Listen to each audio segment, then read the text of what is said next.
Assalamualaikum warahmatullahi wabarakatuh.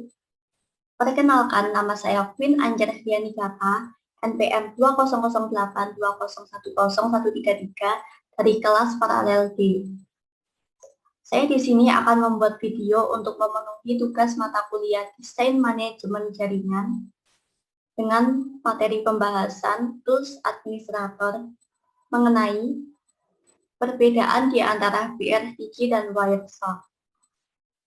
Untuk materi pembahasan yang pertama yaitu PRTG. Terdapat 7 materi yaitu 1. Definisi, 2. History, 3. Tujuan, 4. Terminologi, 5. Kelebihan, 6. Kelemahan, dan yang ketujuh yaitu contoh penggunaan. Yang pertama yaitu definisi.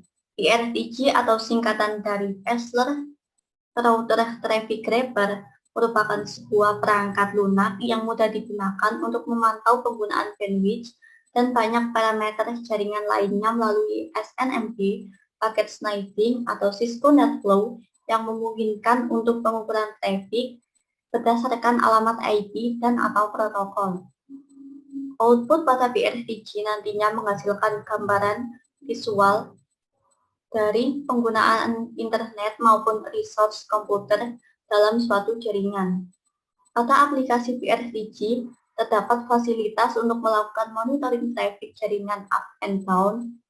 Aplikasi ini juga bisa digunakan untuk mengetahui kecepatan internet yang sedang digunakan serta membantu mengidentifikasi apabila terjadi masalah di internet network. Materi yang kedua yaitu sejarah. Pessler ditemukan oleh seorang siswa bernama Dick Pessler pada tahun 1997 semasa dia bekerja di Firewall, yaitu mesin pencari di Jerman pada masa itu. Setelah Firewall mengalami beberapa kali crash, Dick Pessler mengembangkan produk pertamanya yaitu Web Server Stress Tool. Pada tanggal 22 Agustus 2001, Dick Pessler mendirikan Pessler GmbH. Pendahulu Pessler AG dibantu rekan-rekannya, salah satunya adalah Roland Grau. Pessler menemukan beberapa kendala dalam performansi monitoring software. Pessler mencoba mengunduh dan menggunakan MRTG. Namun karena kesulitan dalam hal instalasinya yang mencapai 7 halaman, akhirnya memutuskan untuk mengembangkan sendiri tool untuk kepentingan monitoring jaringan.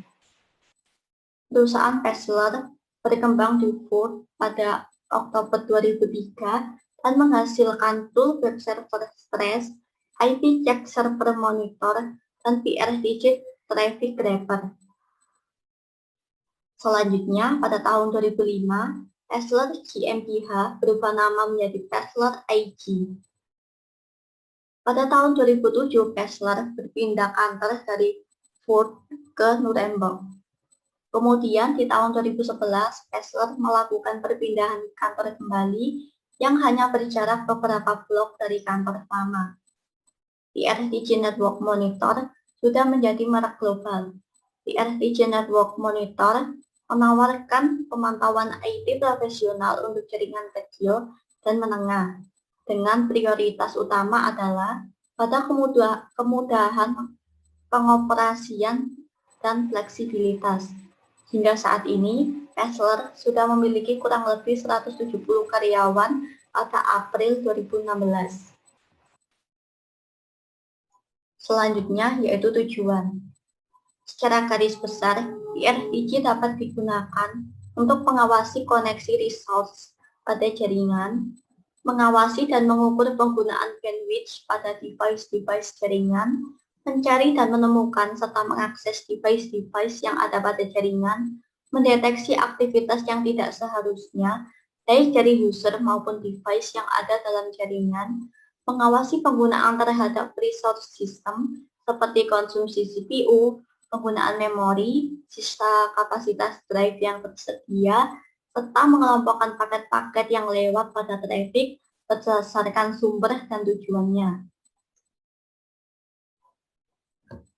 Selanjutnya, terminologi. PRDG memungkinkan pemonitoran network monitoring, bandwidth monitoring, hardware monitoring, IP monitoring, database monitoring, Wi-Fi monitoring, LAN monitoring, NetFlow monitoring, server monitoring, VMware monitoring, dan sebagainya. Pada PRDG terdapat beberapa terminologi yang digunakan untuk memahami bagaimana mekanisme monitoring sebuah jaringan komputer. Terminologi tersebut diantaranya yaitu 1. Device. Device berfungsi sebagai alat yang akan dimonitor. Device ini dapat berjumlah banyak, tapi secara prinsipnya ada dua kategori, yaitu lokal dan remote. Dalam PRDG, device membawa satu atau lebih sensor dan terorganisir dalam kelompok-kelompok. Device dan sensor dapat diterapkan dengan berbagai pengaturan, seperti halnya interval scanning. Yang kedua, sensor. Sensor digunakan untuk melakukan monitoring device. Pada PRDG, kegiatan monitoring sesungguhnya dilakukan oleh sensor. Yang ketiga, channel. Channel adalah bagian dari sensor. Sebuah sensor memiliki satu atau lebih channel yang menangani data monitoring yang sebenarnya. Pada channel, kita bisa menentukan bagaimana menampilkan data dari saluran sensor yang berbeda untuk ditampilkan dalam grafik, alat pengukur atau tabel. Selain itu, data channel juga dapat menentukan status sensor. Selanjutnya yaitu kelebihan. Berikut ini merupakan kelebihan dari penggunaan PRDG yaitu 1. Mengawasi terhadap koneksi resource pada jaringan. Kedua, monitoring traffic perangkat network dan server. Yang ketiga, monitoring kapasitas memori dan CPU pada perangkat. 4. Memberikan notifikasi apabila CPU, memori, atau traffic pada perangkat yang telah melebihi batas yang telah ditentukan dan memberikan notifikasi kembali apabila CPU, memori, atau traffic sudah kembali normal. 5. Grafik yang ditampilkan menarik. 6. Instalasi dan konfigurasi yang mudah. Sedangkan kelemahannya yaitu 1. API atau Application Programming Interface untuk program eksternal kurang bagus. 2. Aplikasi hanya bisa diinstal pada sistem operasi berbasis Windows. Selanjutnya yaitu contoh penggunaan. Berikut ini merupakan contoh dari penggunaan PRDG yaitu 1. Implementasi aplikasi PRDG sebagai pengawasan traffic di sebuah jaringan PT Pertamina. Implementasi ini diperlukan untuk mengukur serta mengawasi traffic yang melewati jaringan. Keuntungan dari hal ini yaitu transparansi traffic pada perusahaan sehingga perusahaan dapat mengawasi para pekerjanya dalam bekerja. Selain itu dapat mengetahui kecepatan traffic pada sebuah jaringan. Dengan mengetahui hal tersebut, maka perusahaan dapat melakukan perubahan pada jaringannya agar performa jaringan semakin baik. Yang kedua, implementasi sistem monitoring jaringan menggunakan PRDG di JV Anomal Production. Implementasi ini diharapkan dapat menjaga dan memantau seluruh perangkat jaringan yang terhubung, dilengkapi dengan notifikasi apabila ada kerusakan perangkat, sehingga dapat dilakukan penanganan secara real-time untuk mengantisipasi munculnya masalah lain yang jauh lebih besar di JV Anomal Production. Sedangkan materi pembahasan yang kedua yaitu Wireshark. Terdapat 5 materi pembahasan. 1. Latar belakang. 2. Tujuan. 3. Kelebihan. 4. Kelemahan. Dan yang kelima yaitu contoh penggunaan. Yang pertama, latar belakang.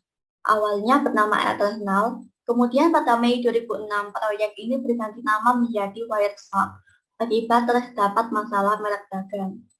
Wireshark adalah penganalisis paket bebas dari sumber terbuka.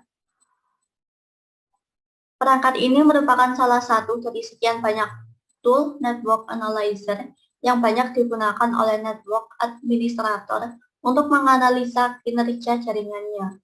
Wireshark banyak disukai karena interface-nya yang menggunakan Graphical User Interface atau GUI atau tampilan grafis.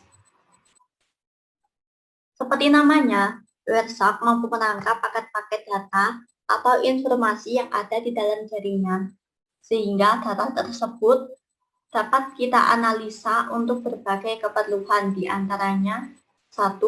Troubleshooting masalah di jaringan, 2. Memeriksa keamanan jaringan, 3. Sniper data-data privasi di jaringan.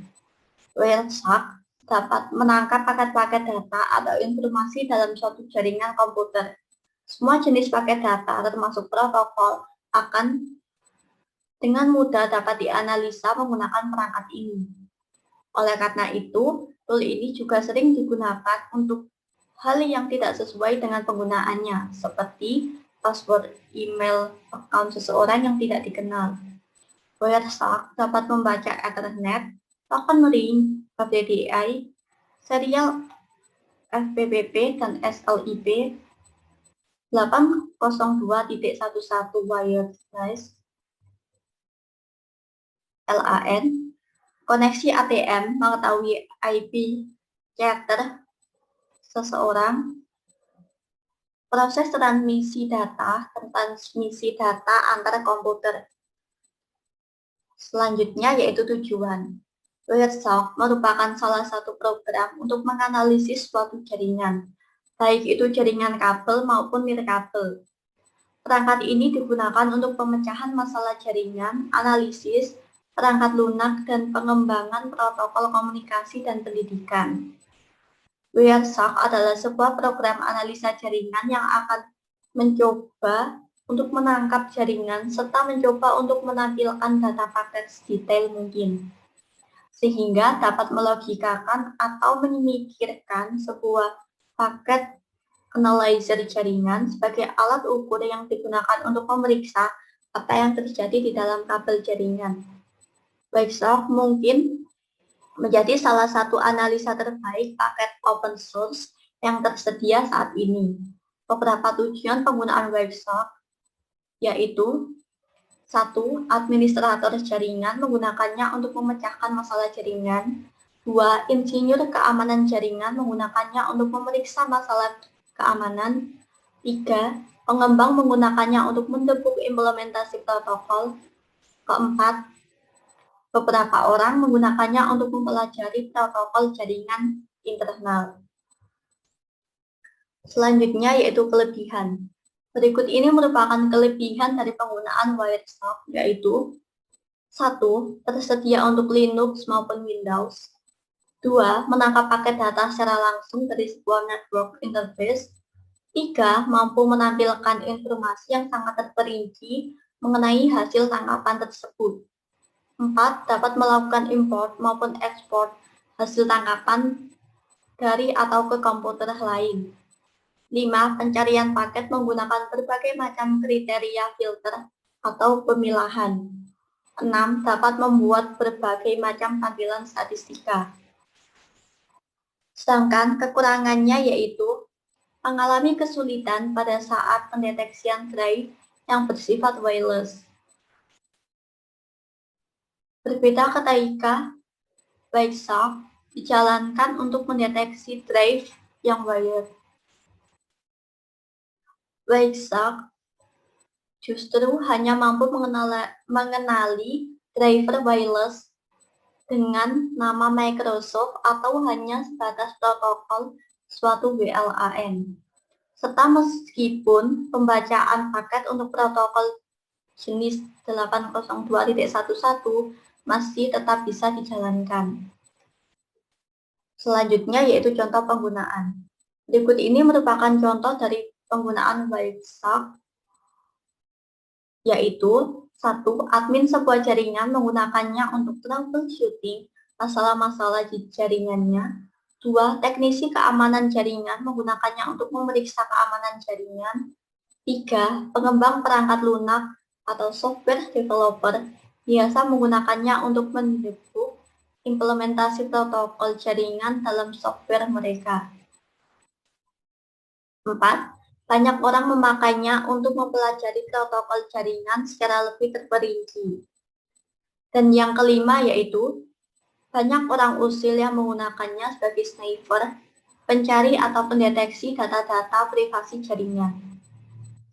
Sekian yang dapat saya sampaikan, saya ucapkan terima kasih untuk perhatiannya. Wassalamualaikum warahmatullahi wabarakatuh.